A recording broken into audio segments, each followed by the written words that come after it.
Let's see how you do under pressure. Oh, yeah. I've been wanting this shit forever. I've been in the field with whatever they throw at me. Brush it off, pick myself up, moving on to the better. Okay. Hey. Yeah. Ain't no errors, baby, it's a new era. I wake up early, feeling rich like I'm Kesha. I get to the paper, boy. Extra, extra.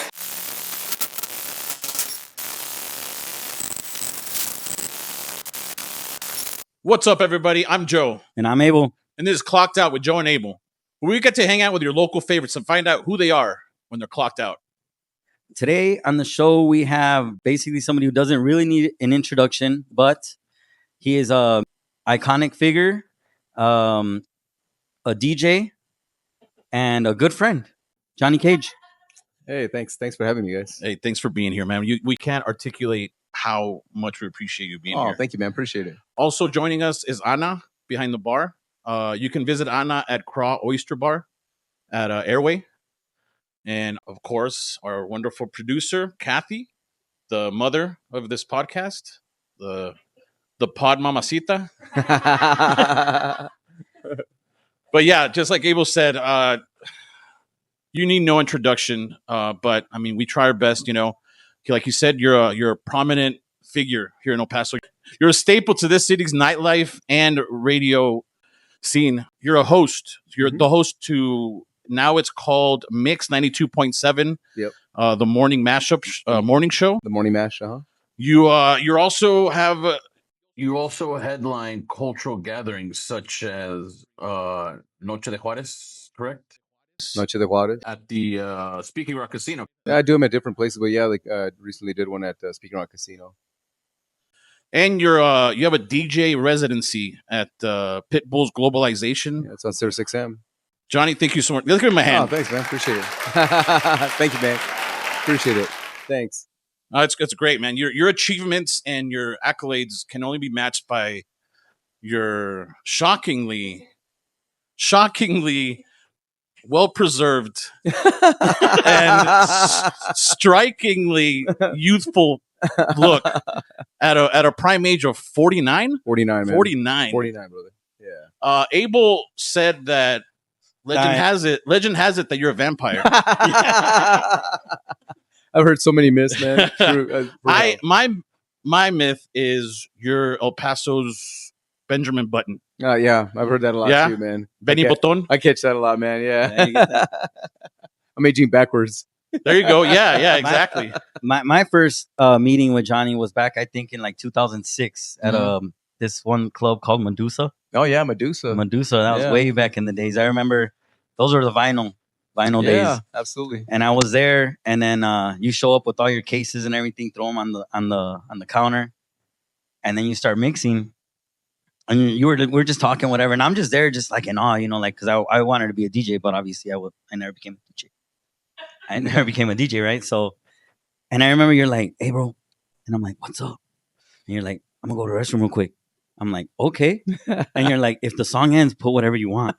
And I'm like, sounds about right. And I'm like, "Fuck." Yeah. So I'm like, "Please, did the song just start?" Can you rewind it? He bounces, right? And I'm looking at like the counter and everything, and I know the song, and I'm like, this guy's probably taking his shit. I think it was like fucking Biggie. I don't know what the fuck it was, right? So my ass puts on some Tupac. Yeah. And then you show up, and you're like, "Yeah, that was a good choice." Yeah. I would have gone with that. That was a highlight on my night. You can never go wrong with Pac, man. That's true. Well, let's just jump right to it. Johnny, some time ago, you applied to work at Power 102, and they didn't take you supposedly because it wasn't what they were. Yeah. You're not what they were looking for. Mm-hmm. You, after that, swore that everybody's going to remember your name. Absolutely. And you put your name out there everywhere. Mm-hmm. And now you're one of the most recognizable DJs out there in the game. If Power 102 would have hired you on the spot, you think you would have been the same Johnny Kage you are now? No, absolutely not. Absolutely not. Back then, Power 102 was the only radio station that was, you know, like, I guess playing pop music. It was hip hop. I wanted to crack onto radio, but there was beefs between me and some of the DJs. And basically, they had like a little DJ battle thing in the Northeast. I forgot where it was, what record store it was. And from what I got, there was an old program director that I guess had it out for me. And he's like, yeah, that fucker's never gonna be part of our station. So they had already known from the get go that I wasn't gonna be, anything to do with it because I had shit talked about them because that's what you do, Right. And yeah, no, they gave which he's a great friend of mine, not great friend, good friend of mine is Mark X. He got the job, and that's when Mark X started DJing. And basically, I felt kind of like disrespected. I'm like, one day there's gonna come a station, and I'm gonna fucking take it to these guys, and on how I'm gonna make sure that I'm that little thorn in their side. Yeah. So I made it a point to do that, man. That's crazy though. I mean, they didn't even know your talent. They didn't even like. No, they knew I was DJing at Vertigos. They knew that. You were the it's because one. I've always been a different DJ, man. I consider myself a house DJ. I've always played house music since I was a kid. That's what I started with. So they were like hip hop. So it was two different cultures. They didn't like that. I guess they didn't like that I had already built a cult following in Juárez that was like I already had like a fan base that was growing because of there was no social media. Yeah. It was just your Word of people mouth. that followed you was because you went to they thought you were a hot DJ. You're at the clubs. It wasn't like the scene is now. Yeah. Well, you are pretty good looking. So I would see no. where they would Dude, say, trust me. DJ. The real story, man. I honestly, I was, I had. If you saw me back in the day, you'd be like, "That's DJ Irene." Like seriously, yeah. I was chubby. I had my nails painted, hair painted, freaking pimples. Seriously, man. I didn't look like yeah. No, I've been. It's crazy. It wasn't. It was just about your music skill that would attract the people. Again, Benjamin Button. I guess, man. Yeah. Benny Button. So you grew up in the Valley, and you attended Riverside High. Yep. You pretty much were raised by your grandparents, correct? Yep. And your parents, obviously, they were My in the grandparents, picture man. also. Yeah, absolutely. Was your dad was a musician? My dad's still a musician, man. To Really? this day, yeah. What does he play? Plays the accordion and the keyboards, and he's in nice. a all Tejano band. It's his own band. So Oh, what's the name? he's been his band's name is Éxito, Éxito. and he's been doing that since he was like 16, 15, in his teens as well. What did your grandparents teach you that you still like hold close? You know what, man? I think just be humble, no matter what. Don't get your head too far up your ass. Always be humble. Never forget where you come from. I think that was the biggest thing that I learned from my grandparents is just be kind to people, man. Treat everyone with respect. I rub elbows with a lot of people in this lifestyle, and I treat the doctors and millionaires and wealthy people that I know just the same as I treat the blue collar workers like my grandfather was, and the guys that don't have anything. I mean, I'm a very approachable dude, man. So that's one thing that my grandma always taught me. You're not better than anyone. Don't ever think like that. Oh, yeah, that's awesome. That's pretty cool. Also, back in the Valley, you used to be a skater. I was a skater, bro. You're a skater. You make skate videos. Yes, we did, man. Yeah, we tried at least, man. Yeah, so I was a skater. that's cool. Up until I was a freshman, and that's when I picked up. I started playing football, but yeah, no, I was a skater up until then. We even had a big old half pipe in my grandma's yard, man. Like that one. That's it right there, man. That's it. That's actually my neighbor Biz. That looks like me, but that's my neighbor Biz. That's crazy. That's my grandma's. Down. That's it right there. That's insane. I like the donated signs by El Paso. No, it was cool. No, we would take out. We'd go and rip off all the street signs. We didn't know it was illegal. There you go. We'd take out. This was at your grandparents. That's at my grandma's. That's my grandma's backyard, man. And look at the tendedero. Oh yeah. And then if you look closely, you'll see my I think I'm not sure it was my uncles or one of my cousins. El Camino back there. Who built this? It was me, my grandfather, one of my aunt's old boyfriends, and our neighborhood friends. All the neighborhood kids would hang out there. My grandma's house was like known as like that was a spot that everyone went to go hang out, like skateboard. I used to skate too. No way. I wasn't as good as this. This was. Oh, we sucked, man. Yeah, no. I was like ollieing and kickflipping. That's about it. That was a 5-foot ramp. Then we made it bigger. We got to like an 8-foot, 9-foot ramp. We made it bigger, and we used to just skate all night. I wasn't doing half pipes. That was cool. At this age. Oh yeah. No, but right here you're old because you look. You're Benny Button. Yeah, that's my neighbor. No, that looks like me, but that's my neighbor. Right. That's my neighbor. That's crazy. I haven't seen that picture in a while. That's cool. But yeah, I was a skater. That's cool, man. Did you ever get into like CKY Jackass? What do you mean? Like the show Jackass? Oh yeah, absolutely. Yeah, no, like Johnny Knoxville and all that. Yeah, and Bam Margera. Margera, yeah. Absolutely, man. Yeah, I used to watch that stuff. What kind of deck did you have?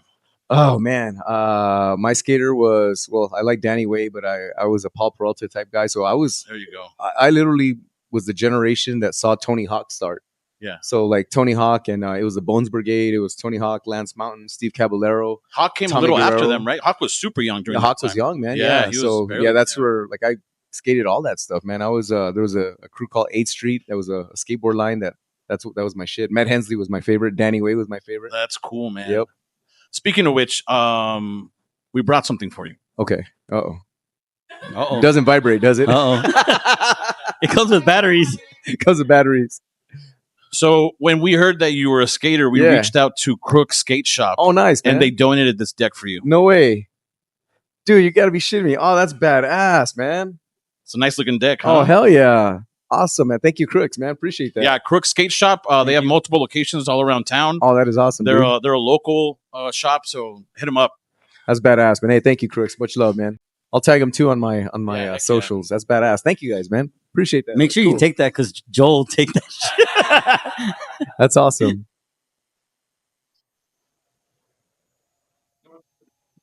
Oh, you want to display? Okay. I got you. Or we all crack it open. It's just plastic. Yeah, crack it open. It's just plastic. Anyways, you got to put grip tape on it. Oh, you don't write Yep. it with the paper? Kathy wants to leave paper on everything. She's like, we buy a TV and she doesn't want to take the. I'm like, girl, That's my wife. take the dude. paper off. Yeah. Can you leave my pager alone? You have a pager, bro? Bro, look. God, hold on. Where'd you go to school? I went to Del Valle. That's a Del Valle thing, huh? Oh, dude. That's a Del Valle That was a thing? Del Was Valle that a thing, the Is pager that thing. a- I don't know. Nah, When I came here, I just all right. Pager's It's not from JJ, the king of beat No, battles. Remember it's not. JJ? You guys want a shot, Johnny? I'll do a shot. You want Let's to do do a it. shot? Let's do it. What's your like vodka, I'm a whiskey, tequila man, man. I'm a tequila, tequila nice. guy. Tequila. We actually we have not tasted it, so we can all do a tasting. Have you had that Kevin Hart one? No, I haven't. No. Apparently, I went to the store and they're like, "That's a Kevin Hart bottle," and I was like, "Oh, really? Prove it." It's And he's like, he goes, "It says right here on the bottle." it up. ¿Me los pasas? So this is the Kevin Hart. Kevin Hart? Yeah, it looks a little light colored, but No point intended. Jesus. Cheers. cheers. Salud. Cheers. You guys. Collect out. Mm. It's a little sweet, no? Has a little after kick. Ugh, Joe didn't That's like right. it. it's a little short. Yeah. A little short. Did you expect anything bigger? That's good. Okay. Ooh. All right, but I'm about to introduce you. Want to take your Dora the Explorer backpack off?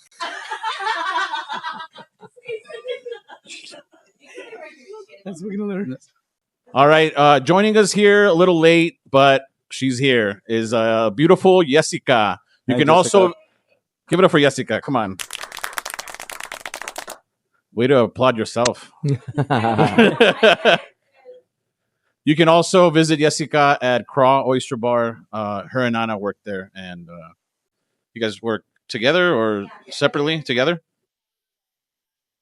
They're the best. You heard it. Friday, Saturday. Okay, go ahead. Did you? Oh, Joe. Oh my God. Correct. We're gonna need another shot. Quick.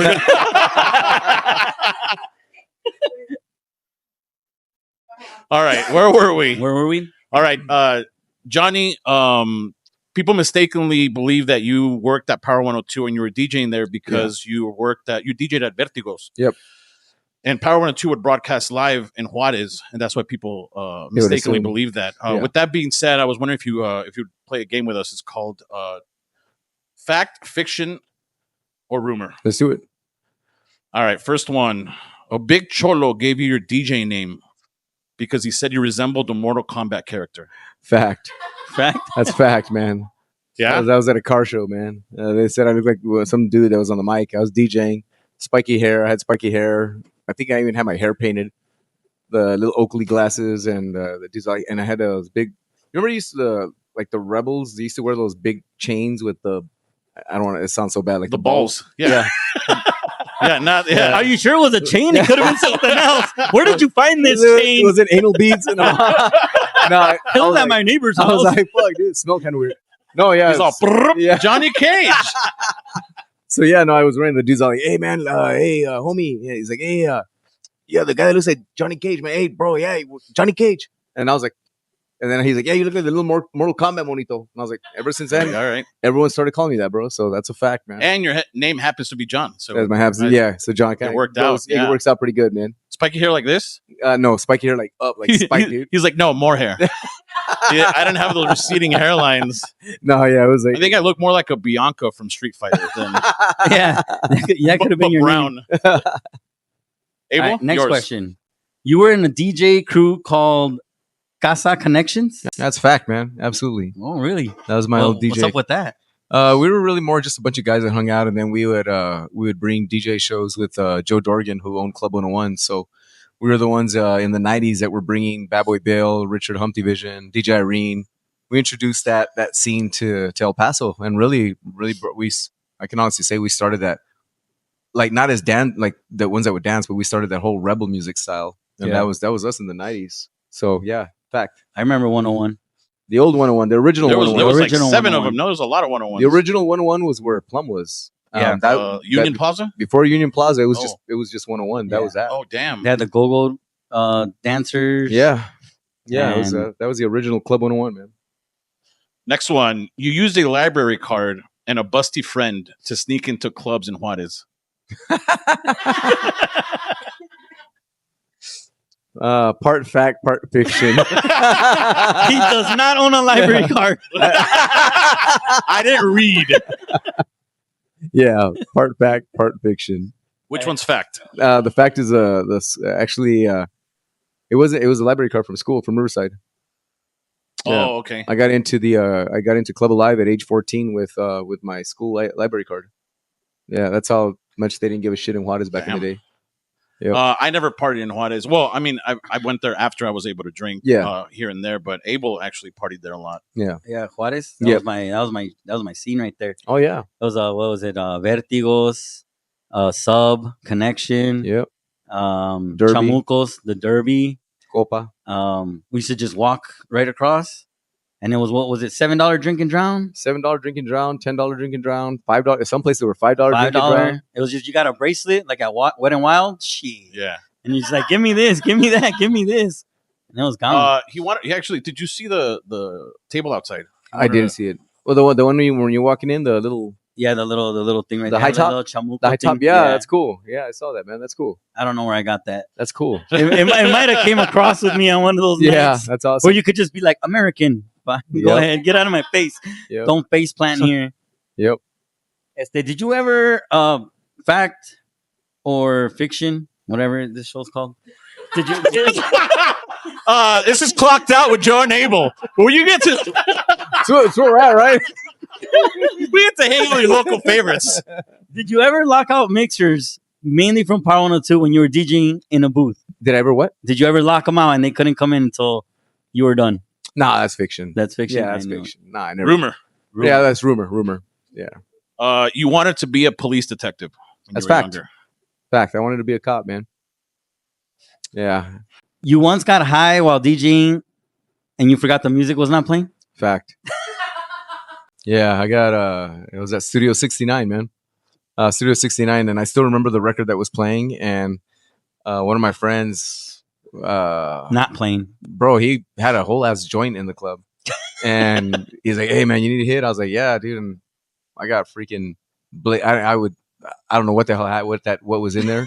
But I remember I started tripping. I seen the vinyl because it was when we had vinyl, and I remember seeing it spin, and I was like, just zoning out, bro. Like, You were in love. bro, I was crazy. And then the record finished, and I was just still watching this thing spin. And 2,000 people. That's how many people we get, man. It was like 2,000 people, and then there was no music, and the manager ran up. "What the hell's wrong with you?" And I was just like, "Oh shit!" And I got it. And I was like, "Oh damn!" What kind of weed was it? Shrooms? I don't know. No, it was just weed, bro. I don't know, Damn. man. It was just some strong shit, dude. And I was like, and all I did was I literally took 2 hits, and that was it. That's all it took. Yeah, That was some good I shit. don't do drugs. Can't find that anymore. Yeah. All right, last one. Your grandpa once achieved peak financial efficiency by handling your dead dog Dottie's final send-off by throwing her over the fence and calling animal control. Part rumor. It's part true. Part fact. Part rumor. Okay. So growing up at the valley. You know, if you grew up if you're from El Paso, you get how the valley grows up and how Central grows up in the Northeast. Mhm. So like we can all relate. But when we didn't have no dogs, we didn't buy dogs. So like if a stray dog went into the yard, my grandpa would just close the glade and our dog Saskatoon. now, That's yeah. our dog, right? Yeah. That's how my grandpa. That's how we owned dogs. So there was El this Solo dog. Vino. Yeah. So there was this one dog that we had that was loyal dog, always was a great guard dog, and probably was like 10, 12 years. Then he passed away, and my grandfather, I remember my grandma was like, Beto, llámale al dog catcher para que lo levanten. And my grandpa's like, chingados, he calls it, and he's like, ¿cuánto?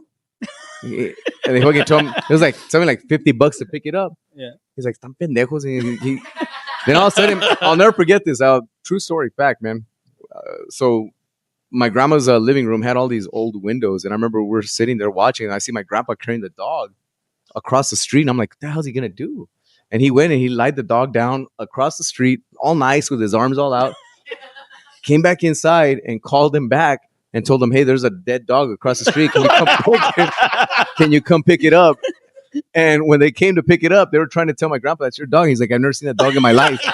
You just called. Yeah, No, he's no, like, I mean, my grandpa was like, I've never seen a dog in my life. And I remember my aunt was like, fuck, that dog was like a great service dog to us. And you just like totally like shit on him. That's funny. Bro, he's all in the pictures in the back. Yeah. Isn't that the dog right there? Seriously, they were, no. I remember we're like, but the way he laid him down, it wasn't like he just laid him down with his arms all out, all stiff. And yeah. I'm just like, it's so obvious that he was just trying to make it look it was realistic. like, it was like, yeah, it was like staged, you know?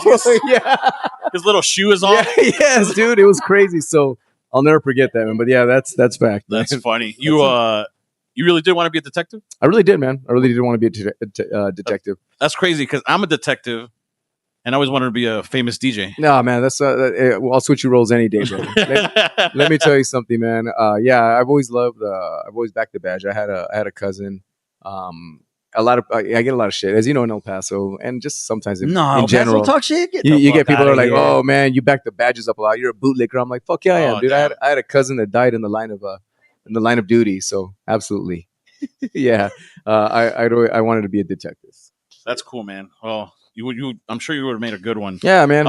So I didn't necessarily want to be a DJ, but I did always want to be a performer, an entertainer. When I was Like younger, a ballerina? Huh? Like a ballerina? I would have taken it, dude. I'm not on my feet. Yeah. My cousin was a DJ back in Montebello. Oh, nice, man. Yeah, Speedy Jeep. Shout out to my cousin, Jose Raul.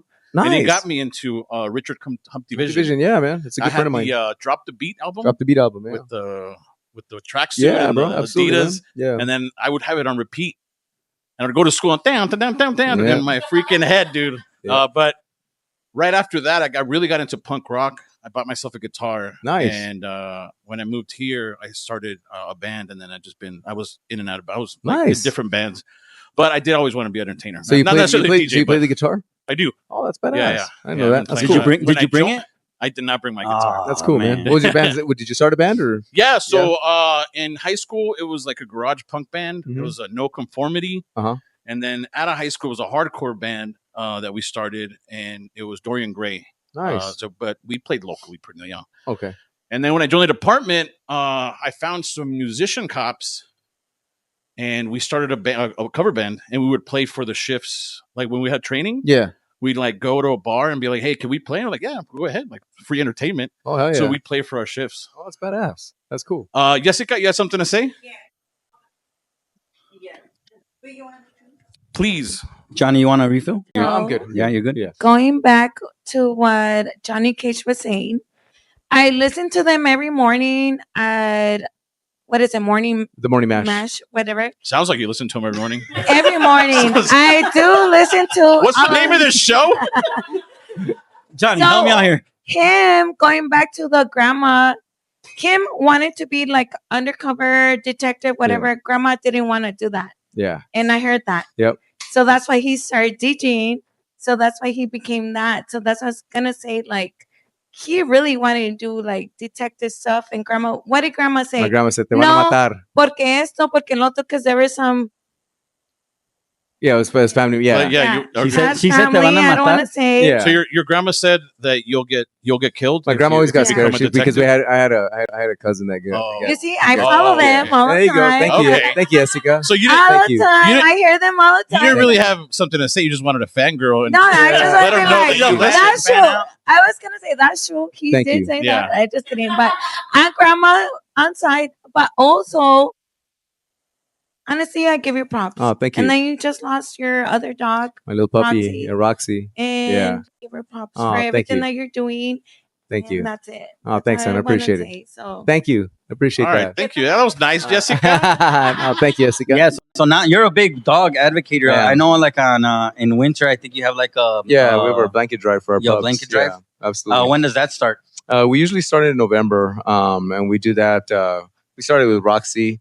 Yeah, our little Roxy crossed the Rainbow Bridge on January 15th. Sorry for your loss on Thank that. you, man. Yeah, sorry, man. Thank you. But yeah, we've been doing that for we're going on 6 years now. So we collect blankets, food, whatever we can for the shelters, and we distribute them to all the shelters here in El Paso and Las Cruces, and we even send some to Juárez too. Okay, so that starts in November, and if they November. want to donate, that's where. You know, we usually do it at the station. So at 2100 Traywood, you can go draw, and it's just used blankets that we ask for. Whatever you guys want to use, little blankets, Or towels. new Yeah. también. And we get a lot, you know, and honestly, El Paso is very generous when it comes to that stuff. There's a lot of people that are very, compassionate when it comes to pups, man. So that's awesome. My grandma told me the same thing about DJing. No way. What Yeah, she Te tell she's you? van a like- matar. Because you suck. She said. She said, if you start DJing, you're gonna get AIDS and die from all the pussy that's gonna be thrown at you. My grandma was a filthy mouth woman. That's funny. Yes. So the 19 in Vegas. What the fuck? I'm talking about your vacation last week. I'll do another one. The 19 in Juárez. Juárez, yeah. It was unbelievable. It was I grew absolutely- up in that time. Obviously, I wasn't a DJ. I was more just like a spectator, right? Just the vibe. It was totally different than if you want to go to Juárez now to Yeah. party, right? What's one thing that you miss or that people would not believe about that era that we lived in? I got so many stories, man. Honestly, I was blessed to live through those years, DJ through those years even better. But I think what people don't believe is at one point, Juárez was like Vegas. It never closed. It was 24 hours. People don't believe. They're like, shut up, bro. You used to mix. Dude, I was like, I'd go in at 9 at night. That was what time I'd start. I'd probably get on the turntables, like get on the decks about 10:30, 11. I'd play till about 1:30 or 2, take a 2-hour break. And then I'd get back on at 4 and play till sometimes till 8 in the morning, 6 in the morning, till whenever the boss decided to shut it down. So I think that's one thing that they don't really understand, that it was at one point it was like Vegas. And there's so many stories that I just won't talk about because seriously, it's crazy. A lot of the stuff that you see on a lot of these shows on Netflix, it's true. It happened. Like Narcos and stuff. Yeah, man. That's why you put Tony Montana there. Yeah, no, it was some real stuff, man. Like I remember, like there was so many times that it'd be like 3:00 in the morning and Vertigos would be slammed, bro. Like, and we used to fit like 2,800 people in there. It was packed. Vertigo was it was Willie, no? También? Yeah, it was Willie, No, Willie's yeah. discotheque. Willie's, but it was like Drink and Drown. It was 3 levels. And then what a lot of people don't know is what's cool is that it was all connected by tunnels, so they can go from like place to place. I used to think, oh, they're just going from. I didn't know that. I just thought, oh, the managers just go from one club to the other. Now I understand what they were doing, right? Yeah. Why is he taking a Yeah. bag? What the Yeah. No, so Like, why does it say Chapo was here? yeah, dude. So literally, they would close the club up sometimes at 3. He'd kick everyone out, and we'd be like, "What the fuck? Thank you." We're like, "Why are you kicking everyone out?" And he'd be like, "Get everyone out." He'd kick everyone out, and then they'd have a private party. You know, him and his friends, or all they would tell us is like, "Don't go downstairs. Play the music. You guys stay upstairs. If you guys get hungry, let us know. We'll bring you food." And they would party sometimes till like 8, 9 in the morning, man. Damn. I don't know how many times I really like I DJ'd like till I remember getting home like at 10 o'clock in the morning sometimes. It's crazy. You and this was when you were younger. I was No, he was older. I was like 6 I was like right now. Johnny's like, well, yeah, actually, yeah. He's like, yeah. Thank you, Joe. When I turned Quite 50, the obvious. No, What a I was like detective. I was like 17, What a brother. detective. I was 17. You're like, brother. damn, Yeah. this guy must be really good at his job. You could have been a detective, Johnny. Yeah. Yeah, and I was 17, bro. I was in my teens, man. Damn. Yeah, I was finishing up 17. high school, dude. Yep. And then your younger brother Julian, he's also DJ. Yeah, he DJs too, man. Yeah. And he used to go to Juárez, but Yeah, he used to go to Juárez. but yeah. your parents, Yeah, no, they didn't know either, man. Yeah, back in the day, that's the thing is that we give our kids nowadays a lot of shit for the stuff they're doing, but it was just as dangerous for us because as teens we were going to Juárez, ditch parties, tardeadas. That was very very common. And there was no fine to follow my iPhone or like cameras everywhere. It's pagers, bro. Yeah, and I was like, shit. If there's a payphone, your there's brother a payphone. Julian, he just had a birthday last week. Did he? Yeah. Oh, never mind. I was gonna ask you if you guys did anything for him, but never mind. I guess not. Yeah. He's like, let me text him real quick. Happy belated birthday, bro. He's younger than me, man. Yeah. I'm the oldest. It's me, Julian, and Jamie, my sister. Oh, okay. JMO. So Jamie used to be a bartender. Oh, all right. Yeah. You guys didn't want her to be a DJ, or she didn't want to? No, man. I didn't want any of them to be a nightlife, man, because nightlife is. I give now with age and knowing what I've seen. I always give advice to bartenders. I always give advice to young DJs. I'm like, man, this fucking shit's a dead end. Like, this shit's a dead end. Get yourself school, go to nursing school, or do what everyone in El Paso does, become a real estate agent. There you go. Something, just sell something, houses. Right? Just have something to fall back on, because at some point you're going to become irrelevant. Like, and that goes for all of us. That goes for you're right. in every line of work, man. And you can't be complacent. You can't, Yeah, milk it while you can, but eventually that road comes to an end. Right. So, back in the days when you were partying in Juárez, you had a near death traffic accident in a car, right? Yep. When that happened, did you think it helped you get more focused? No, man. Honestly, I didn't see. It's because we didn't see the dangers back then. Going to Juárez was like going to Cincinnati or going to like any place here in El Paso. It wasn't like we didn't see it like that. We saw like, hey, we're gonna go have fun, and believe it or not, man, we would go to Juárez. We didn't go to get fucked up. We go to dance because people dance back then. We go to dance. We go to hang out. We go to pick up girls from other schools or talk to our friends and hang out. And you actually had to talk to women. You had to talk to not people. Swipe right. Yeah, no, you had to talk to people, man. So Home that's parties. Exactly, dude. So I was just one day. It was a Thursday night. We were driving down Malecon Street, headed to the Derby, and we got T-boned by a drunk driver. I don't think you can say that word anymore. What? Oh, T-bone? Malecon. No, I'm sorry. Never mind. Yeah, Malecon Street. Pinche mal pensado. Yeah. So do you talk a lot of Spanish? I try, man. You know what's funny? My Spanish is real bad. It's gotten bad. I used to speak nothing but Spanish when I was a kid, and then of course I just practice. I mispronounce words. That's the big thing on my morning show is I always mispronounce shit, and I'm like the other day I was talking to Romy about my co-host.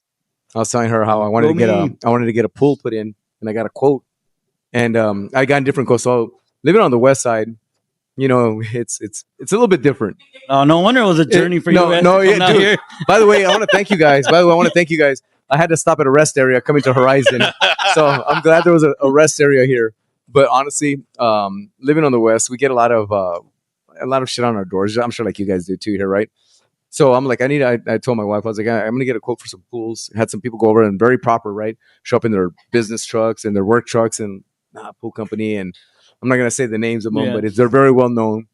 They're taking measurements and giving me quotes. I mean, I had quotes from different ranges, and then the last guy that gave me a quote, man, was this Vato shows up, bro. This senor, like I could hear music coming from down the neighborhood.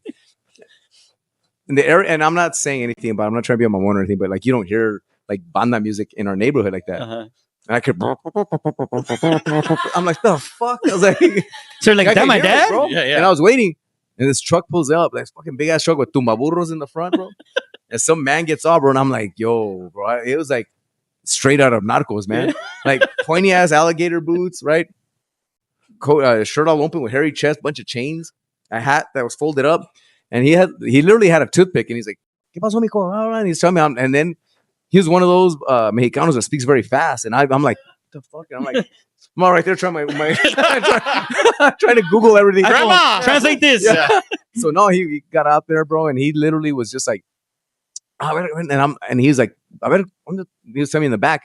So I was trying to like explain to him like my Spanish is bad. I was like, pues, see, and I was trying to say, do you get permit? Do you have access to permits? And I told him, pues, sí, garra permitas. And he's looking at me, like, what the fuck? He's ¿Estás like, hablando de Daddy? no, he look at me like permitas. Like, cabrón.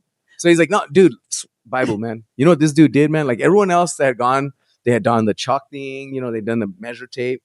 This fool with his boots was going one by one, measuring steps, and that was his measuring tape, man. Hey, he And he was knows. going side to side, and then he gave me a quote that was like 50,000 cheaper than anyone else, bro. And I was like, So you got him. Damn. bro, no, dude, no.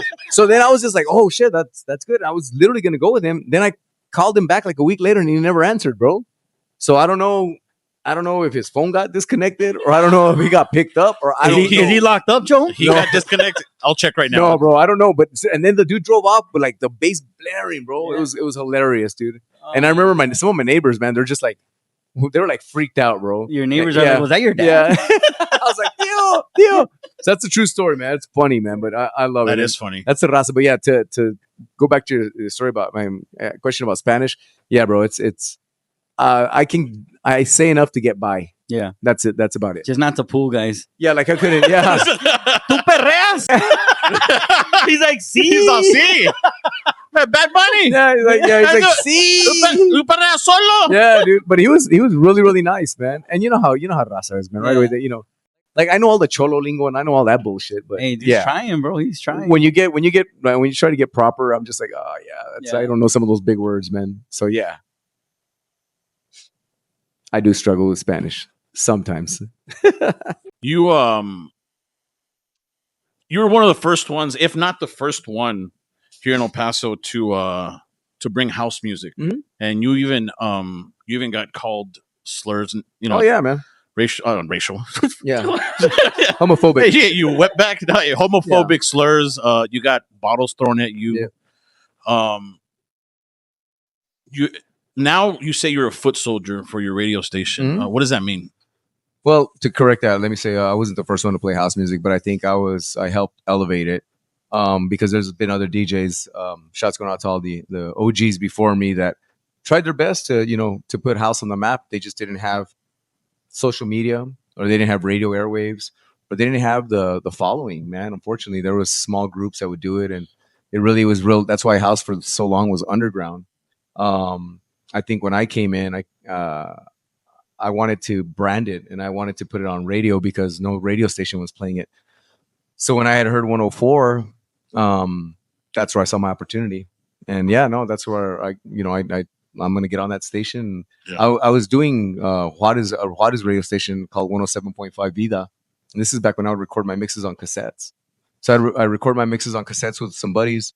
We'd take them over to the cabinas in Juárez, literally drive my broke ass Honda Civic that was all broken, literally broken, bro. Had no back seat. Drive to Juárez to go leave it in the DJ booth so that way they could play it on the weekends. So, yeah, no, I mean, for these kids nowadays that are these young DJs that are, loving to play house and they're seeing like all these big name DJs, do their thing and it's more accepted. It wasn't like that before because here El Paso for a long time was very closed minded when it came to house and dance music. Because it was only predominantly played either at Club 101 here in El Paso or at the OP, which is the gay club back then. Yeah.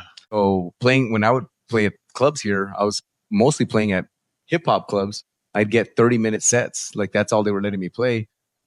About 25 minutes of that was house, and people would be flipping me off, calling me, all sorts of homophobic slurs and take this shit off and blah, blah, blah. And it was very, very, it was tough, man. But yeah, I did have bottles thrown at me at Speaking Rock.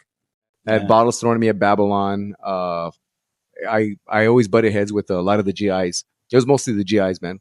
They were coming from out of town, and obviously they didn't understand the culture. So yeah, that's why when I met you, I played Tupac. Fuck that. I didn't want bottles thrown at me. I'm not getting knocked out for this fool. Decided to go to the bathroom. Shout outs for Bliss. These fucking GIs look pretty jacked.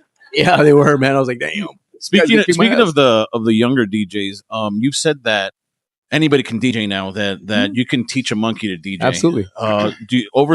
Now with all this technology, what do you think has gained, and what do you think we've lost? Creativity, definitely, and passion. Because nowadays, like I say, anyone can go on the internet and download every hottest song that any DJ played, and put a twist to it. But And call it their own. yeah, call it their own, or just like think that, hey, you know what, I'm playing the hits. But I think a true person, a true DJ, shows you music that you didn't know you wanted to hear. You're just like, damn, this is awesome, and it takes you on a journey. I think that's the difference. I mean, I come from the vinyl days where I spun records, man. I did my fair share of record stores and going to Goodwills and thrift stores to get vinyl. So I think it's taken the creativity out of it, because nowadays, I mean, you go into a lot of these bars, you go into a lot of these events, and they're all playing the same tracks, as opposed to someone that, hey, you know what, I can throw this in, but I'm going to throw this classic, and you're gonna be like, oh shit, that's an original disco cut, or that's a Rob bass cut who just passed away, and you're just doing stuff. A DJ is like, I always say, like, every time I mix, I never pre-record sets. What that means is, like, I don't know what I'm going to play. So whenever I start a mix, I push the first record, ready to go. And then after that, I just play by heart, man. I read the room. Yeah. That's how Noche de Juárez was created, right? Yeah. Obviously, because your days over there in Juárez. Yeah. And then, so you started doing that where, like, in Speaking Rock or little places? No. Actually, believe it or not, Noche de Juárez, I had known I wanted to do Noche. So I stopped DJing in Juárez officially, no more residencies, in 2001, right after 9/11. And it was after 9/11, and then one of my friends got murdered from Juárez. So after that, I was just like, yeah, you know what? It didn't feel the same. It didn't feel right anymore. So I left Juárez. I started DJing. Of course, I'd always been DJing back and forth, but I knew that at one point, it's funny, right then and there, I knew leaving Juárez, I was like, one day, this shit's going to be so hot that people are going to want to hear this music again, and I'm going to do a throwback party. And I was already thinking that in my 20s. And when I dude. No mames. No, dude, and when I started, when I thought Noche de Juárez, I always knew I wanted to do it. I just didn't want to. I know how club owners are, man. A lot of club owners, obviously, their business is just to make money, And I knew, I was like, man, this is gonna knock it out the park. But I'm not gonna DJ for a couple of $100 and bring all these people or do this. I want my fair share too. It's a business, you know. So I always knew I wanted to do Noche de Juárez. And when I really started, when I co-owned a place called Rooftop on the west side. And after the honeymoon of the bars, because bars have honeymoons, which means all the hype goes down. Yeah. And I was like, I'm going to do my Noche de Juárez party now, because it'll bring people. It'll bring a different age group and bring people. So that's how Noche de Juárez started in 2016? 2016. That's when I really started. And that's when I co-owned it. And we did that just to try to save the club, bro. And it did for a while.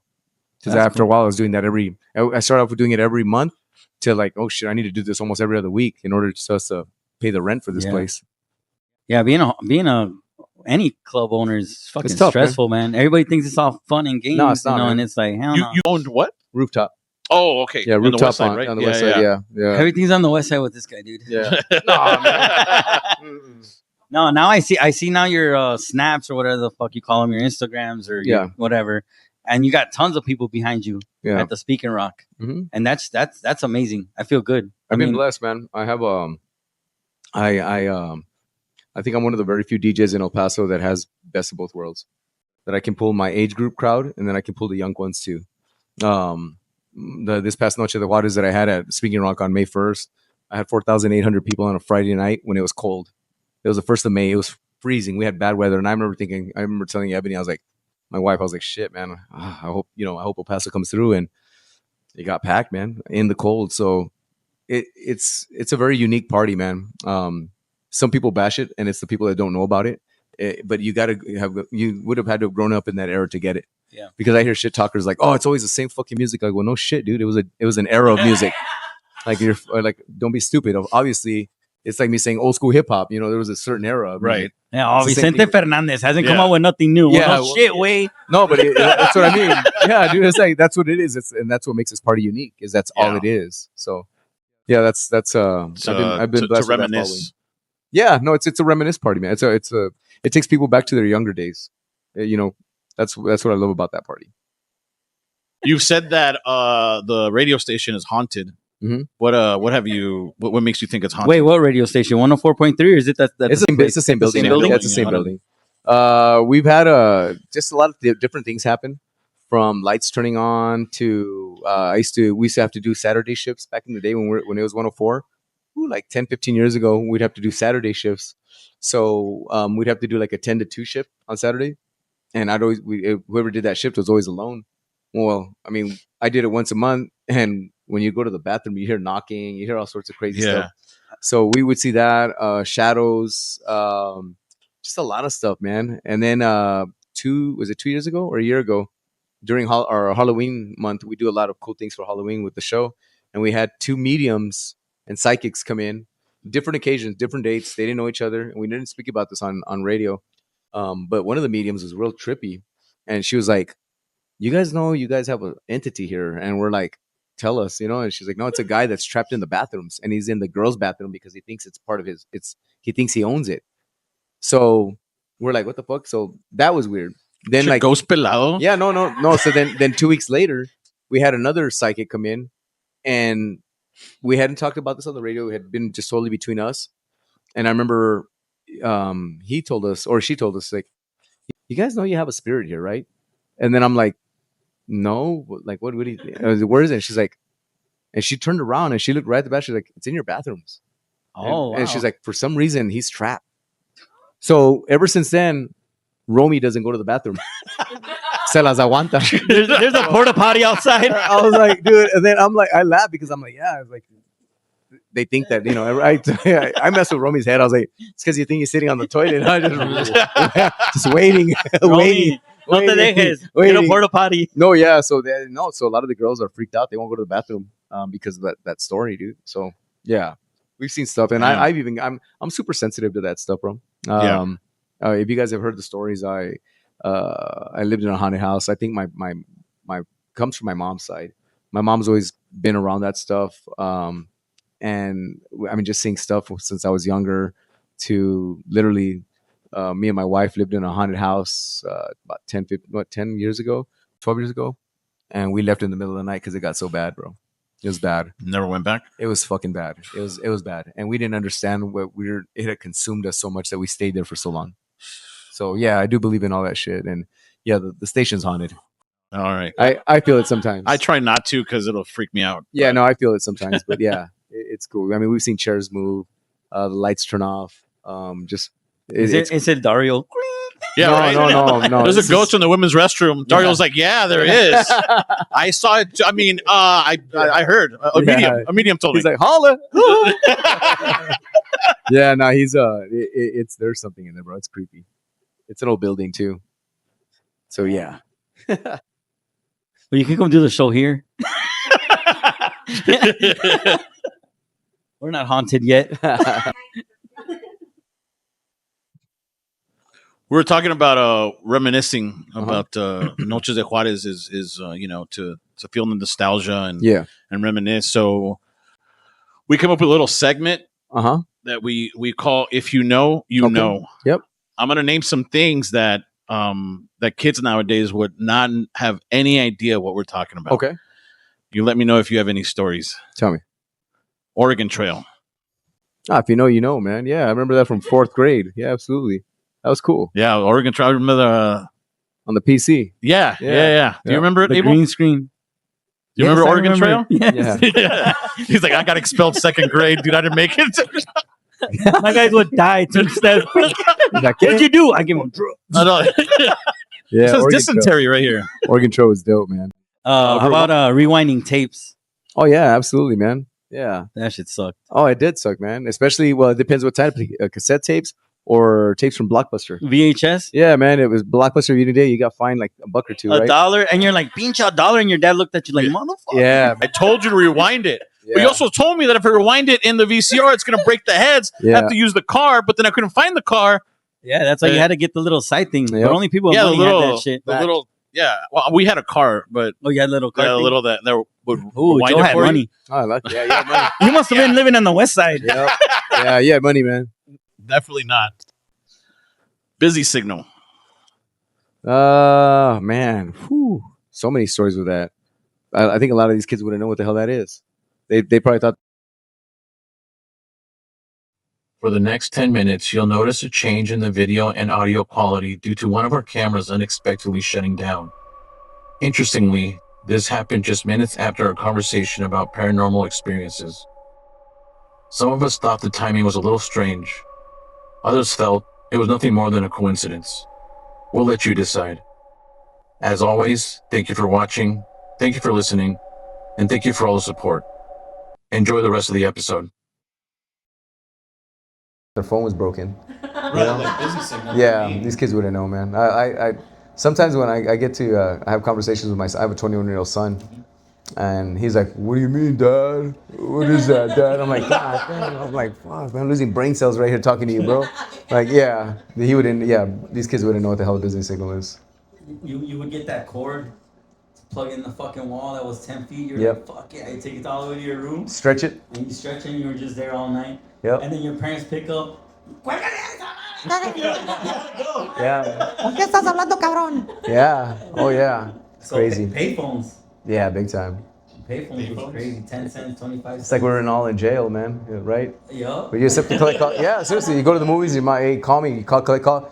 Will you accept the collect call? Mom, we're ready. Boom. You go, yeah, right. Yeah. That's how it I'd was. be like, yeah, right after wrestling practice, I'd like call and be like, Mom, I'm ready to keep it big up. I'm burning. Ah, damn it! I didn't do it again. Yep. That's exactly why payphones went out, because of you guys. Yeah. Ripped out the system.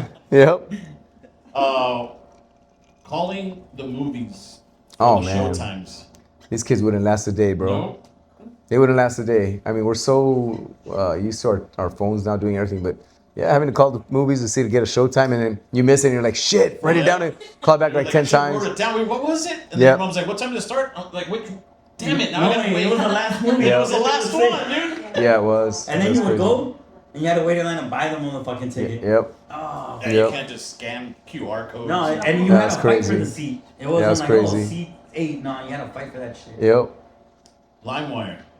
Oh man, LimeWire. You know what's funny is I really never used LimeWire because I was so in the beginning of when all the technology started hit DJing. I was so against CDs and I was so against technology, man. I was such an old school vinyl DJ that I'm like, fuck that. That that's gonna ruin DJing. Do you And- do that still? Like do you take vinyls or you're like, Nah, okay. nah, man, hell no, no. I just Everything on his laptop. my laptop and my hard drive, and that's what carries my music, man. So yeah. But LimeWire, I really never messed with it, man. I do know that it was a big thing though when downloading started. I mean, you probably mess up your house computer, messing, Oh, you yeah, know, for sure, yeah. mess up all the memory and all that, right? Yeah. Get viruses and shit. If you wanted like a nudie, it would like take forever.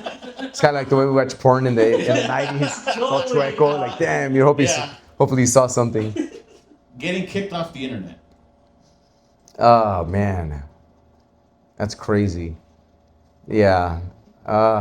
That happened to Joe a lot because he was always on Yeah, it was always right before the nipple. Yeah. And then yeah. my mom would be like, I'm like, God damn it, you already spoke to her. Or they picked up the phone or something and then they throw the internet off. Yeah, they throw the Yep. internet off. Yep. What's- Memorizing a fucking number. Memorizing a number. Oh yeah, man. Do you guys still remember your house phone number? Oh, Yeah. 5910536. I remember my grandma's number by heart, man. Mine was 213-63-78-16. oh, just Chicago. He's from Chicago. Oh, you're from Chi-Town. Yeah. Oh, nice. Yeah. I Yeah. know mine was 714. Yeah, I know. I know mine was 714, that's it. But You're missing I don't numbers. know. Yeah. That's crazy. You can reach the city where I grew up. That's it. Yeah. The circle game. Ooh, which one was that one? Exactly. that's what I Oh yeah. Oh yeah, that look. Yeah, I got a buddy Tion that still does that, man. Yeah, the circle game. Yeah, there's so many games that we play that these kids are like, that's stupid. I'd be like, well, that's dumb. I've tried to tell my son that, and he's all like, yeah, we played this, and we play like, we used to go knock on doors and run away. Obviously, you know what we called it, and we did different shit. Like, why would you guys do that? That's stupid. I'm like, It was fun. we'd egg cars. That was you fun. can't do it anymore because fucking Yeah. put it all over the ring. Oh, your kids are knocking on my door. I'd be on Fit Fam right away, man. Shouts to Fit Fam. Yep. Shout out to Fit Fam, yeah. Yeah, I didn't know the circle game. That's an El Paso thing. There's a lot of things that are El Paso. You guys ever played? We spin the bottle, you know, or seven seconds in heaven. Look at Jessica over there. She's like, We where's still that? play Where's it. that? She's like, where's that mic? So I'm still playing it. No, yeah, no. no. You never play that, like the 7 seconds in heaven, like spin the bottle, I saw that on, the Chinchilagua. first time I saw the 7 seconds in heaven was the With your uncle. Teen Wolf. Remember Teen Wolf? Yeah, He man. got locked in there. He was all Yeah. sweaty and shit. That was probably me. That Yeah, would've that's been me. crazy. Yep. California Knockout. I don't know what the fuck that is. California. Is that a video game? No. Calm down, Johnny Kage. When you, Mortal Kombat. What was that? you would like take deep breaths Uh-huh. and then hold your neck. Oh, to pass out? Yeah. Yeah. Oh, that's what you call it, California. That's so dumb. They're killing each other. You know what's funny? I've always had a weight problem, so I've always had a big neck. So I'd never be able to do it, but I'd be able to do it all my friends. No way. Yeah, you know, That's no murder. Things gonna So you would knock them out? Yeah, Oh, and man. everybody's like, "Oh, do it again! Oh, do it again!" And they're fucking knocking people out. That's crazy. Yeah, that could have gone wrong. That's like so It's dangerous. so dangerous. Holy it's so dumb. shit, man. Kids, Damn. do not attempt this, please. Yeah, don't try that at home. Yep. We're professionals here. That definitely would. Yeah, that would have gone wrong. Yeah, big time. Imagine you want to wake up. Waiting for a song to come on the radio so we can record it. Oh man, and hopefully the DJ doesn't talk like me. Yeah, dude. That was that guy. that was always you'd record your cassette tapes and you'd be like, "Fuck, man, I hope I catch it all." Or doing requests, man, back in the day, just like that, right? And you just like, that's how we recorded our tapes, man. You recorded the music and stopped it, paused it, so that way you wait for the next song to come on. Like, oh shit, you get the beginning of it and start it. Yeah, that's OG And right he'd be there. like, "Oh, stop talking!" Yeah, he'd be like, Yeah. "Stop talking! Wait!" So you wouldn't get the intro when you record it. Yep. Start Get the right at the when beginning. lyrics start. Yep. Finger on the pause button. Yep. Yeah. Yep. You doing another shot or what? We were about to say. Oh, They- okay, I'm they- sorry. They be like, well, fuck it. I'm sorry. They're over there playing the circle game. If you miss, it's a They shot. play spin the bottle. That's what she wanted to do. She wanted to I'm what? gonna say Play shots. spin the bottle. Shots or what? With shots. Shots or what? You wanted to play spin the bottle? No. Like shot. With shots. Like a shot. Like. These two gentlemen are married and they're No, devoted. no, They're devoted to their wives. No, we're not. We know. You Jezebels. We're over here laughing and we're like, should we take them shots or no? They guys are laughing. We're like this. We'll do another shot. Let's do Another this. shot. So yes. Yeah, I'll do a Yes. shot. Yes. What did you guys have anything? The '90s kids? 90s kids? No. Everything we just. Were you They're like, listening? we weren't born, bro. We were 2000. No, 92. Do you guys remember everything? You're we born in talked about? 92? Do you You're guys born know in what we're talking 92? about? I graduated in 97. Who graduated? You graduated? Hey, the education Like, system is damn. not difficult. Hold on. He's got jokes over here. What year did you girls graduate? Me? Oh my god, 2010. 2010? Oh wait. Oh wait, Damn. Damn. Johnny Kage, what year did you graduate? 95. 95, 97, Oh, four. 04, 04. Joel's still working on it. One day I'm gonna do it. One day. I'm gonna do it. That's crazy.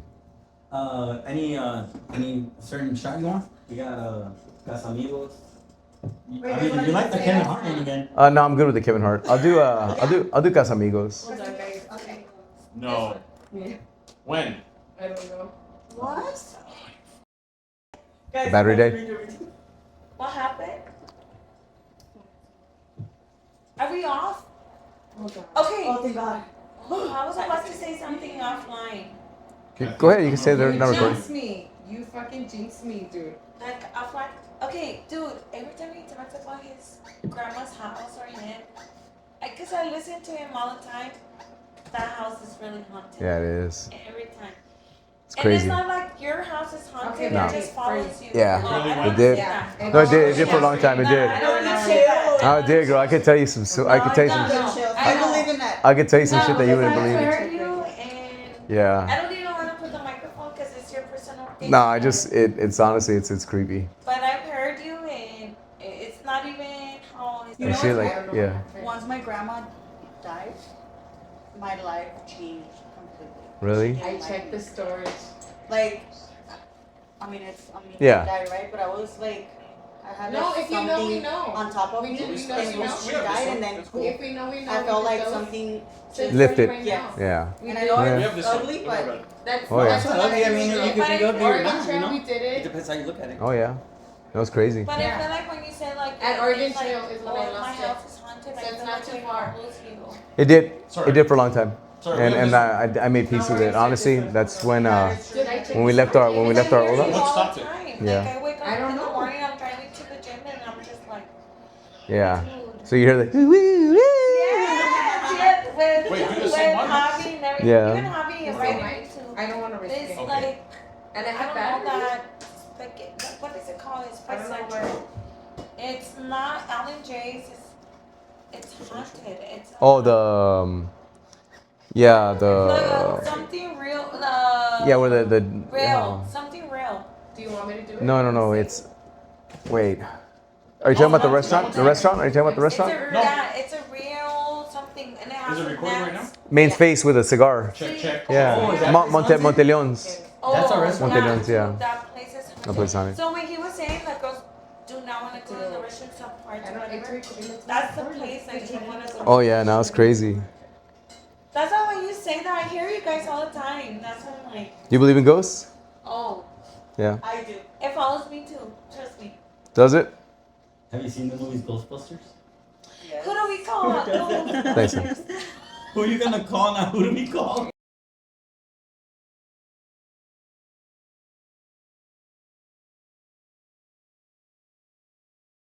I'm real sensitive to stuff like that. That's why I'm just like, I suffer so much. I'm like, yeah.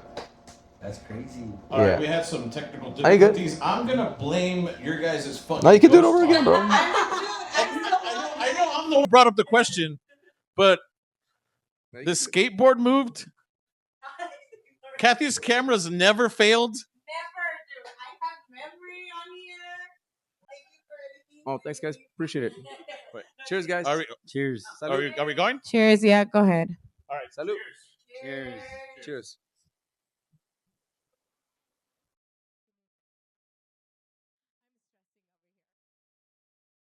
We have this one anyway. We'll just have Okay. a bunch of It was just a little. side It was the last part of the. Yeah, no, you're good. It was like the bird lime wire and all that. Why you saying know like the that? whole Like thing. it wasn't a good segment, jerk. So earlier I heard you talk about you're wifed up. What year did this special someone grace your heart? We've been dating. Well, we've been together for 21 years, man. So started in 2004, 2005. And yeah, no, just it was just at the honestly, it was the right time at the wrong place, really, to tell you the truth. We met through a friend, but I had also seen her, and just always wanted to talk to her. And at the time, I was kind of like getting out of my relationship. Yeah. Getting out of a relationship, and then she was also getting out of a relationship, and the timing was just right. So You guys helped each other out in that heartbreak. no, we just started talking, man, and we're just homies for a while, and then we started just seeing each other, man. I mean, I knew that like I liked her, and I had heard that she liked me, so that's really how it came about, man. So shouts to Evs, man. It's been fun. Shout out to Ebony. Yeah, Yeah, Ebony, what's up? Ebony's amazing. Yeah, She's a cool girl, man. Yeah, when we've hung out, we dude. talked. She's an amazing. You can She's- tell she's a beautiful soul, beautiful. She is, human man. being. She's There a you ride guys or are die, right bro. there. Honestly, man, it's what I always say. I had to go through a lot of shit. I was just talking about this on my radio show the other day with the guys. I was saying because they're like, "Hey, man, would you have been had you not gone through what you went through? Would you and Ebony think you still be, or you think you still be with Ebony?" I was like, "No, man." I was like, I had to get shit out of my system. Right. You know, being that cabron, being that player, being Yeah. that typical, you know, DJ. no, just being that being a typical dude, man. I think you mature, Yeah. and then you know sometimes if you don't mature enough, you let those good people pass through. Well, you guys look beautiful. Oh, thank you, man. Damn, I look That's a beautiful chubbier. picture. Holy shit. Yeah. That was awesome. Yeah, that was a great day. Greatest day of my life, man. Got to marry my best friend. So before her, you had a good run before her. Honestly, man, I had a good run with respects to like, you know, some girls that I dated seriously. But yeah, I was your typical dude that was like, oh, I got multiple girlfriends, you know, but So my grandma was right. yeah. No, but that was it, dude. And honestly, like when I met Eb, she was different, man. She was different, and it really slowed me down. So it was cool. Stopped me in my tracks. Well, we appreciate that she came in your life Yeah, man. to Leveled stop me up. you No, you know what it is? It was more. I think she's what I needed because, um, I had already been building, I guess my name, but she really helped me get the business sense of it. Like she really I got you. Yeah. she made me really realize how much I was worth. Because before, here I was making all these other club owners rich and getting them a shit ton of money by bringing a shitload of people because I had a big following. I'll never forget a conversation we had, and this was in our early days of dating, and this is when my mind flipped and I started thinking like, I gotta think about the future, because a lot of people are like, oh, dude, it's all about money. No, at some point, you gotta eat, man, and at some point, I'm seeing like a lot of business that I'm bringing these clubs. I mean, lines out the door, and I made a lot of club owners a lot of money, and I'll never forget one night. Um, I'm not gonna say the place, but I've opened up a lot of places, a lot of I've helped a lot of owners open up spots. And I remember I came home to her and I was like, "Hey, babe, it was a great night." And she's like, "Really?" I was like, "Man, you're not gonna believe how much we made in liquor sales." And then she's like, "How much?" And I was like, "Man, they almost hit 30K. It was something like 30K in one night, liquor sales, right?" Damn. And she was like, "No way." I was like, "Shit, fuck." And I'll never forget this because it stopped me in my tracks. She told me, she's like, "How much of that's going to your bank account?" And I stopped and I was like, "What do you mean?" She's like, "Well, are you getting half?" And I'm like, "No." She's like, "Are you getting a couple of thousand?" I was like, "No." I was like, she's like, "Well, what the fuck are you getting?" And she's like, "So, well, how's that right?" And she's like, "No, they're using you." And she put that in my head. Yeah. And ever since then, it flipped, man. Like honestly, then I started thinking, "You're right. You're fucking right." Yeah. So that's when the business aspect of me came Yeah. in, man. Because I do this for the love. I do this for the love of music, but at the same time, I mean, it's been a great career for me, man. I've been blessed in so many ways, and I'm super grateful for all the people that have shown me support, all the opportunities I've gotten. But at the same time, everyone else, man, I'm out here, trying to Grinding. eat, try to feed my family, and Right. try to be better. And yeah, at some point, you got to know your worth, and that's what she helped me, achieve. She's So, very yeah, wise. that was And awesome. that's true. That's true because you're there being proud of the sales, and she's kind of like, yeah, be proud of Yeah. what you created, but what are you getting out of What are you bringing home? Yeah, Yeah. yeah, that's true. And that's one thing that I think I'm really big on. I give a lot of advice. A lot of young DJs reach out to me. Guys, I'm 49, man. If you told me when I was 20 you're gonna be doing this at 49, I would have probably laughed at your face and be like, "Yeah, right, dude. What the fuck?" I'm gonna be a Like, detective. yeah, dude. No, I didn't. Like, honestly, man, I didn't like. You're gonna make shit. I always tell everyone, I'm still wondering what I'm gonna do when I grow up because, like, I can't believe like how blessed I've been. I'm Yeah. super grateful for it, man. I don't take that for granted. Don't take that out of don't take that wrong. But it's also come with a lot of blood, sweat, and tears, man. Hmm. I talk to my son. I try to give him as much advice as I can. Doesn't mean he's gonna follow it, but I tell him, I was like, look, man. I was like, I know I'm not the perfect example, but you don't see the hard times. You see the glory right now. You see the payoff, but you don't see the struggle. You didn't see when I was fucking broke, when I didn't have a car, when I didn't have money, when I had nothing to my name. I mean, I still remember going and asking my grandfather for money. Hey, pop's gonna get some money. Like, I don't have anything. Be like, voy a hacer trabajar and go to school. And I was at one that I didn't want to go to school. I just wasn't, I wasn't into that. That wasn't me. I had that. I don't know. I just knew that something. I knew God had a plan for me, and I just had to find it. So that was the thing. And I always tell the young guys, man. I was like, one thing I learned early is I didn't want to just be a name. I wanted to be a brand. And what I mean by that is anyone can DJ, anyone can, but be a brand to where people are like, fuck, I know that name, man.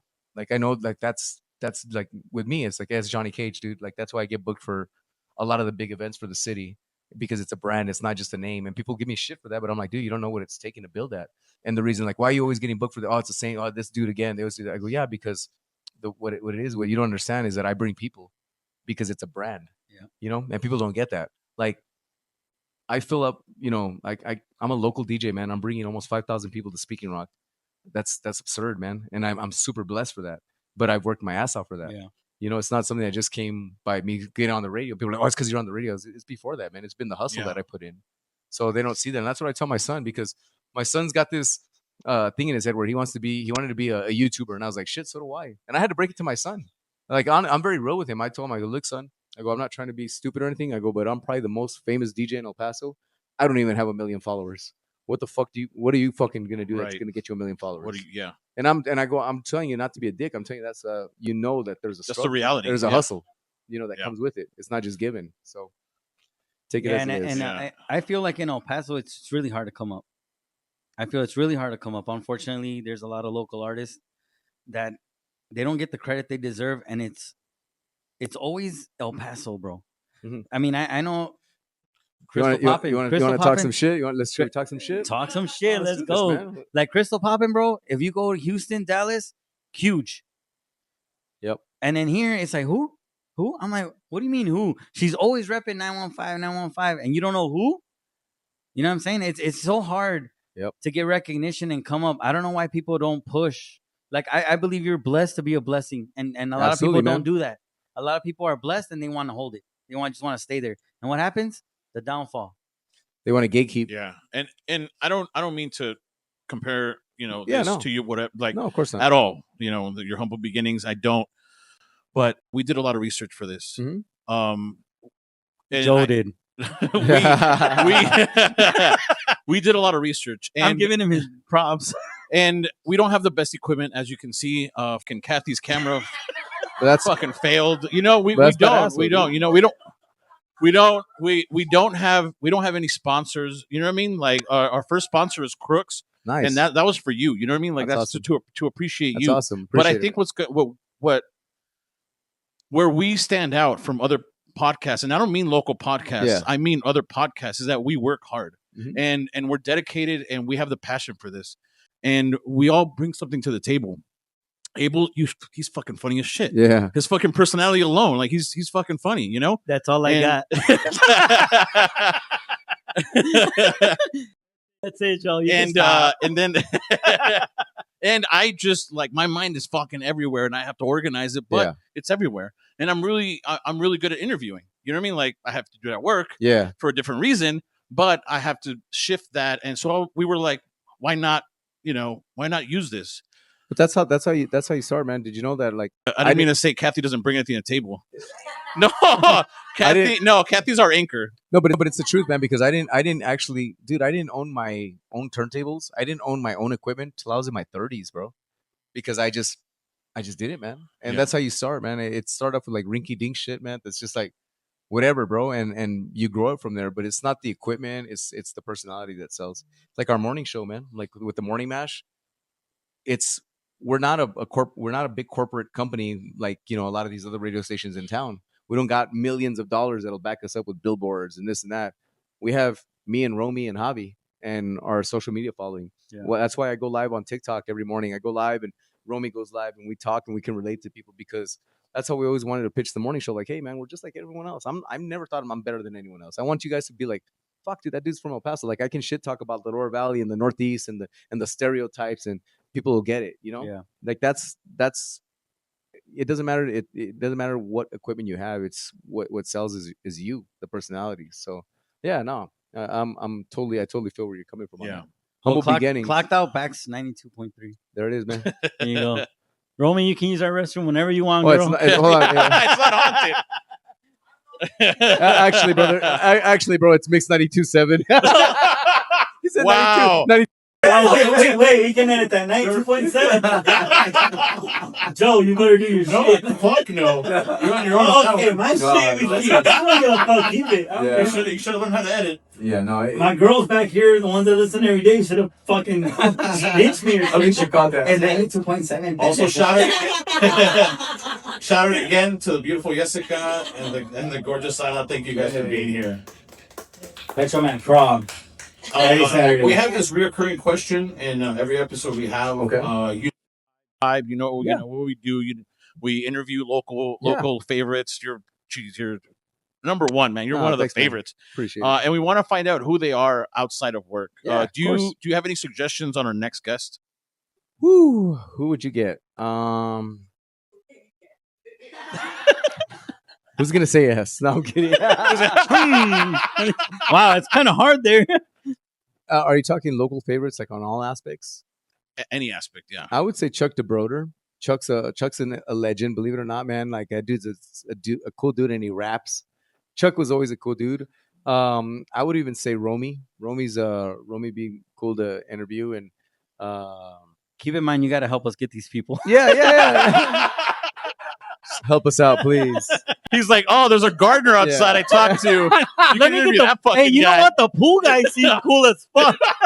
The guy that's fucking dead in Juárez. Yeah. Interview that guy. Yeah, nah, I would say some of my co-hosts they're pretty Yeah? interesting, man. Either one of them, man. But I think Romy, because Romy's a character, bro. Yeah. You know, that's my homie. And if you hear us on the morning show, we shoot the shit back and forth. And me, her and Javi, we have a good time, bro. I think our morning show stands out a little bit more different because we don't tackle like we're three dumbasses just talking shit. That's really what it is. We're two. Yeah, no, well, that's but I think that's what people can relate. Yeah. Especially because I understand radio can be boring. It's the same fucking songs. I get it. I understand. So we try to do things different, make you laugh, and like, oh shit, they're talking about that. Something that you can relate to. Like we can when I talk about Chicos and like I don't like Chicos anymore because they don't use the wick cheese anymore. Right. Or I could talk about like, oh, when I talk about a buchona, people know what I'm talking about. Right. And like when they ask me what's a buchona, I'm like, oh, it's a chick that likes drug dealers and she has a fake ass and big boobs and this and that, right? And they know, like they get the lingo. It's an I didn't know El Paso that. thing. I thought you were gonna. No, I Buchona. thought you were gonna get us Carol G. But I guess no, not. but I'm saying. No, but I'm saying like that's what like they get the El Paso lingo. Yeah. So yeah, no, I think that's what makes our people. I thought it was a manly looking woman. a buchona. Buchona. I didn't. You can be a buchona. No, güey. no, you're thinking bichota. A chota. Oh, No, buchona. buchona. Yeah. All right. Yeah, so yeah, but no, I would say any of my co-hosts. I would say Chuck tell, DeBroder too. Chuck, I'll tell you're, Romy. you're actually the second person to say Chuck DeBroder. Yeah, Chuck's some cool, reason. man.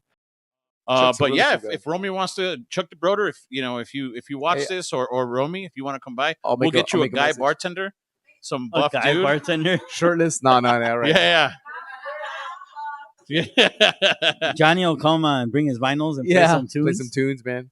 No, but you guys, honestly, this is really cool, man. And I like doing podcasts, and it's just about shooting the shit.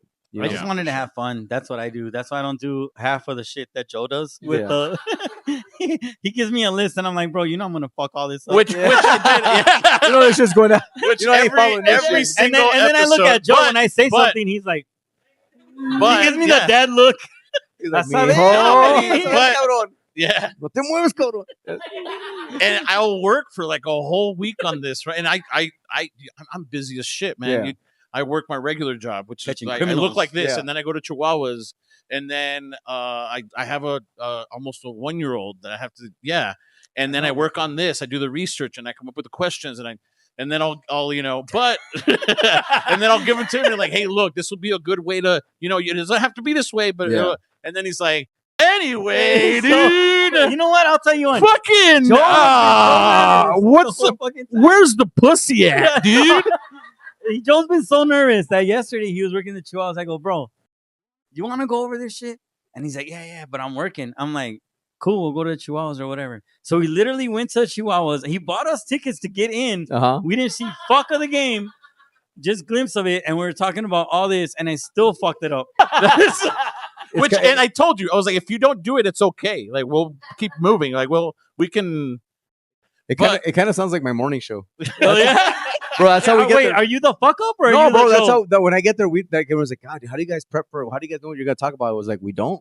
We just fucking show up and we're like, hey, you ready? Yeah, you ready? Let's do it. Okay, I shoot from the hip, bro. I think that's the thing with radio is that you gotta be witty. Like a lot of people think, oh, it's easy. I go, no, you just gotta know what to do. You gotta off the top of your head. A lot of shit that I talk about, it's personal stuff that's happened to me. Yeah. So sometimes when you hear stories of like, I know a guy, it's fucking me. I'm the That's guy. me. I'm that's me.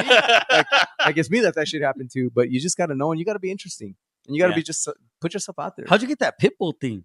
The globalization, Yeah. dude. Honestly, man, I had heard Pitbull's station in 2016, and they were playing a lot of like the stuff that I play. And I'm like, shit, I want to be on that station. So I remember doing research. How do I get on? And then I had asked one of my buddies that owns a record label, or he's part of a record label. One of my buddies, Nick, in Cali. I was like, hey man, do you know any connections to Sirius XM? He's like, oh yeah, dude. My boy Saif over here, he runs the West Coast side of it. He's like, I'll put you in contact. Dude, right away, he hit me up. Like the next day, Saif's like, what's up, Cage? I heard you're down there, you run El Paso. I did my research on you. He's like, I saw that you have a pretty big following. He's like, why don't you do us a guest mix? cool. I did a guest mix. That was in October. I'm very persistent, bro. So I started like, hey man, whenever you need a DJ, whenever you need a DJ. That was in October of 2016. 2017, they offered me another guest spot, or at the end of 2016, they offered me another guest spot. I kept chingando. Hey man, whenever you need another spot, blah blah blah. And then in 2017, they're like, hey, we have a spot open. Would you like to be a resident? And I was like, fuck yeah. Okay. I did the same thing with Diplo. A lot of people don't know. I also do Diplo's Diplo's Revolution, yeah. Diplo's You did, Revolution. So I just did that. I'm in that process right now where I'm just waiting for an opening, bro, to be a resident. Persistent. Yeah, I've already. It's just, you know, I always say this, like, nothing is ever given. You got to earn it. Like, everything I've gone, I've like, I agree with you when you said something that I resonate with it. Because you said, man, like, we hold each other down so much as Latinos, and especially here in El Paso. It's fucking toxic. It's toxic as fuck. For some reason, hate is at an all-time high, and I think social media, all that shit makes it worse. But people don't like to see people be successful. They want to shit on you, and they want to shit on your prey. You're talking about Crystal popping. I agree, man. I love Crystal. I've seen Crystal's rise. I've seen her struggle. I've seen her hustle, and I've seen the disrespect. But I'm also one of those that has been the victim of that. Like, they like to shit on my success and, oh, blah, blah, blah. He's this, that. I go, I'm never going to please these fuckers, so fuck them. Yep. You know? And the way you kill them is you kill them with more success. Be great. No, you kill them with more success, man. Yep. But I've always been like, help each other out, man. Like, when I got on radio, I opened the doors for people, man. Like, when I got on radio, I'm the reason there was a DJ Javi. I'm a reason that there was my brother was on radio. I'm a reason that there was a DJ Bubba before that, because I told him, hey guys, go look for these guys. These guys are dope DJs. Get them on the shows. And they helped them out, and they opened up the doors for them. Now what they did after that is on them. Yeah. You know, but I've always been one to believe, like, help each other out. Don't push each other down. He's the reason Clocked Out's gonna fucking go places. Yeah, there you go, man. I'm gonna push you guys, man. Also speaking of local podcasts, earlier I mentioned local podcasts. Abel and I met from the damn it. It's Misa and Chewy. Oh yeah, the takeover. The takeover show. Yeah. They have a great show, man. They know what they're doing. They Those have guys a are studio. Yeah. They have I've done their. no, they're They're cool as fuck. that was part of my research. Yeah. No, they have a really good show, and Abel and I have actually met him. Do you remember? Yeah, we met him at the. Yes, I remember. We wasn't that fucked up yet. See how everything's like. You remember? They remember the house spot. I You think. remember it or that nah? Yes, I do. No, yeah. Misa and Chewy, we met them at the CFC. Yeah, they're fucking fights. cool. Yeah, the coolest. And Abel and we decided to go and watch the fights, but then in between fights, we were interviewing people just to get content, right? Yeah. Just We to, weren't supposed to be. yeah. I'm like, fuck it, dude. Like, just Yep. fucking hustle, you know? Yep. And it actually worked out because I ran out of shit to put out, and we had that footage. Yep. And it worked out. It worked out good Put for some you of that guys. shit out. Yeah, but those guys are badass. Oh, they're dude. Those cool, guys man. are cool as Yeah, shit. they're cool dudes, man. Yeah. They've been. I saw the shit from when they started in a small ass duplex in a back room, like literally, and I see them now in a studio. I'm like, that's With, badass, man. Conversing with Chris. Yeah, with Chris, man. Yeah, that's those were the earlier ones. Yeah, the earlier ones. So Man. hopefully next year he'll be like, I saw these two when they were in a small ass dude, garage. this is badass, though, dude. It's a good setup, dude. It's a good setup. man. I really do think the setup, our hard work, and the fact that we have passion for this is going to work out. Oh, yeah. Again, we don't have How many episodes are you in? This is our fourth one. Oh, nice, man. We've only put two because the other two. This is we've so had I'm number drama. 4, You're number 4, bro. No. It's funny that you're saying number 4. I'm so one of my favorite numbers is 4. I'm gravitated to. I'm You're- into numbers, so 4 is like my number. 4, so he's got to be Yeah. 4. So figure It's it out. crazy. No. No, I don't have to figure it out. He is episode 4 because crazy. you would have been 5, but we can't air Buzz Adams. Oh man, damn. So because of you and your favorite number being 4, Buzz Adams. No, I'm just kidding. I mean, we can't air it because of you. We're bumping But Buzz. Oh man. No, yeah, you're episode 4. Oh, cool. That's awesome. he's another one that lives on the west side. He was like, "Fuck, it took forever to get here." bro. I'm like, This shit was a drive, man. hey, Yeah, This shit was a we drive. offered he said he to Ubered. get you here. Did he? I don't know. Yeah. I, don't, I just got that. I just said that for. I just thought that. Fucking A. All right, And then we put him on a small stool. So and then I stood next to him on purpose. Says motherfucker like Oompa Loompa. He was like right here. Oh, And I'm like, fuck. yo. we look, should do I something did like have that. the Diplo. Yeah. Diplo's Revolution, Yeah, I did Diplo's as a guest spot too, so that was cool. and you're hoping to be Trying to land a residency with him, Yeah. man. Yeah, so it's in the works right now. But right now, as long as I'm on the radar, I've already done the show. Persistent with it. They're persistent with those sponsors, man. so we can get some better equipment. Yeah. Yeah, and some We cameras. need a camera, not the iPhone over here. Kathy over here, she had to check her fucking Hey, pants. This is the fun part. Why? You know what's funny is when I did do you guys know about the when Noche de Juárez really took off was during COVID, when I was doing live streams from our kitchen with me and my wife. Oh, I remember seeing that. Shit. That's exactly how we had set up, man. I had Yeah, I two remember phones. I seeing had my company phone and I had my my personal phone. So we'd put the company phone running, and Ebbs would monitor and just like that. Like Dude, there was a bunch of times when we partied here to Noche de Juárez Yeah, from man. your living room, and you didn't even fucking know. Yeah, man. No, dude, dude, you'd be surprised at how that really that was a blessing in disguise. But we were doing it to keep us sane. We were going fucking Right. crazy too. I'll never forget the first time we did the live stream. It was the first weekend of lockdown. I'm like, this shit sucks. And I told Ebony, I was like, you know what? I'm gonna go live. And she's like, okay, she's like, you want me to make something to eat? She made corn dogs. Corn dog. Yeah, fucking corn dogs. I'll make something. Hell yeah. I was like, yeah, just heat them up, right? We didn't Yeah. like, dude, it was Fuck it. crazy. And we just bought our house. And we're going live. And I remember I was just going live. And usually I get like a couple of hundred people watching. Yeah. She came up and she's like trying to catch my attention. And I was mixing, and I was like, what? I was like, what? She's like, are you looking at how many people are watching? And I was like, what do you mean? And I looked up and I was like, hold up. And I was like, holy fuck, it was 9,000. And I was like, Oh what the fuck? And I shit. was like, holy shit. So then I started like, oh shit. Like, Yeah, let me really try. no, this is insane. Yeah.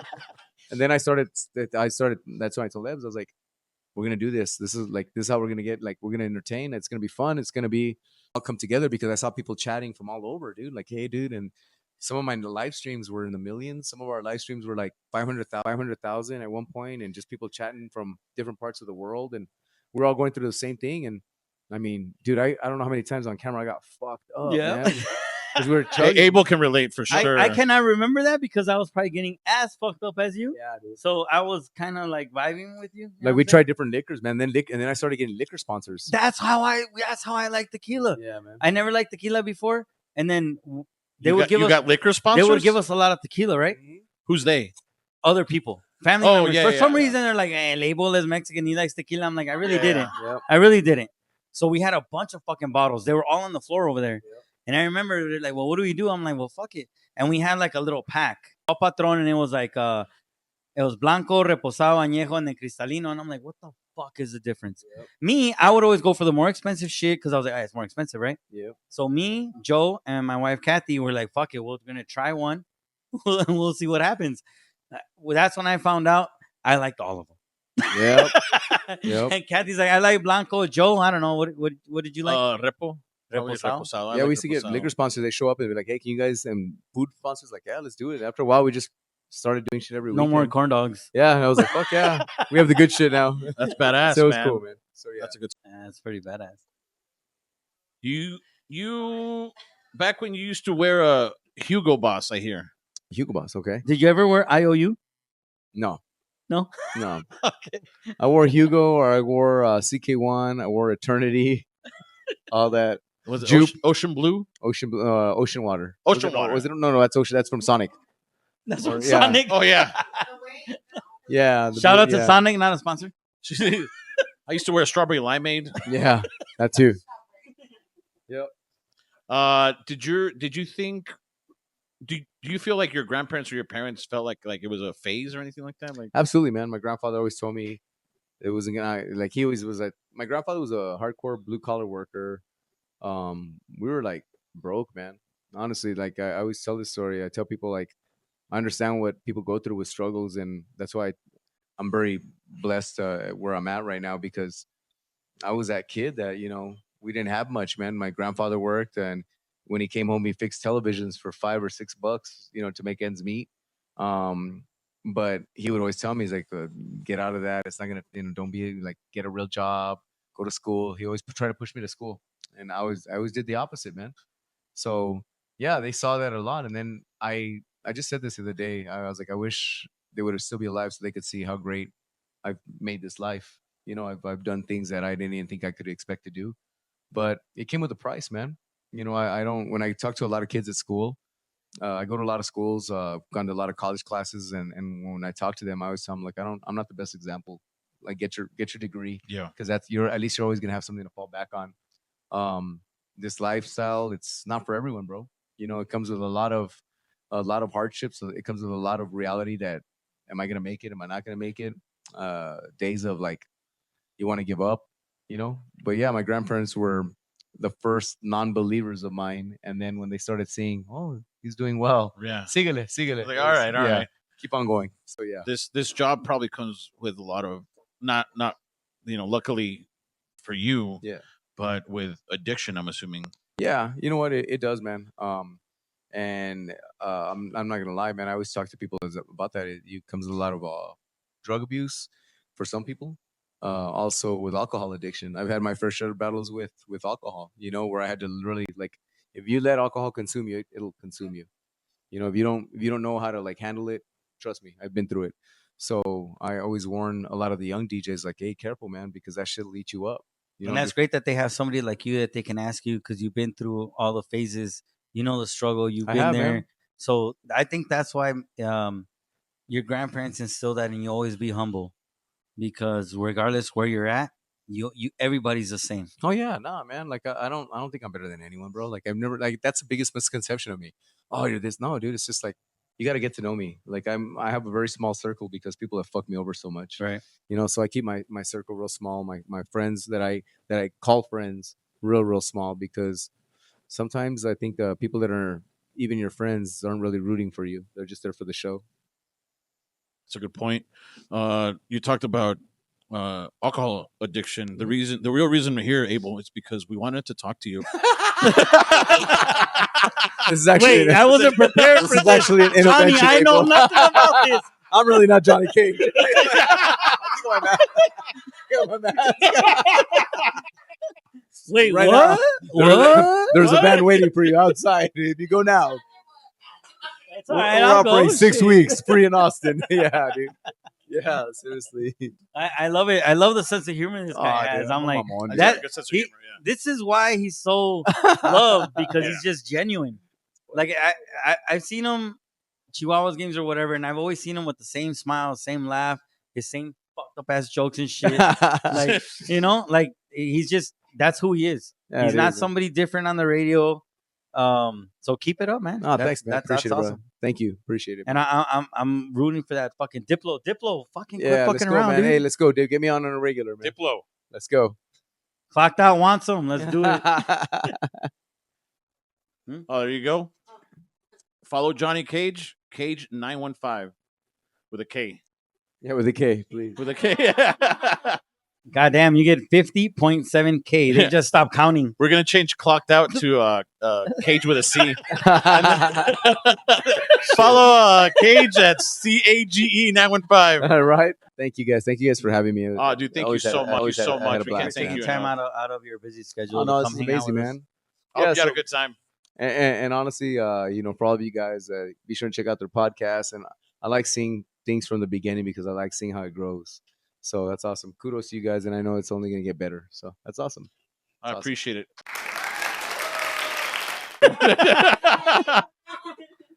Yeah.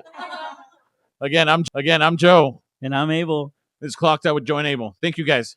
Peace. Dude, thank you so much.